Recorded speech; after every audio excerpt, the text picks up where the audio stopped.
Thanks, Timber. We've had a fantastic weekend and very much looking forward to putting some of these strategies into action. We've definitely picked up on our rookie errors from the past, so hopefully from here on it's given us a better idea and how to set ourselves up. Everyone was very supportive. It's quite overwhelming, really.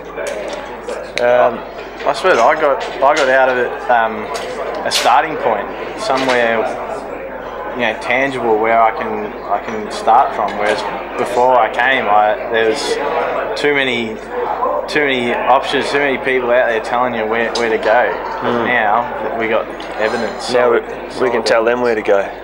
So, she's a gun. Love her honesty, and integrity.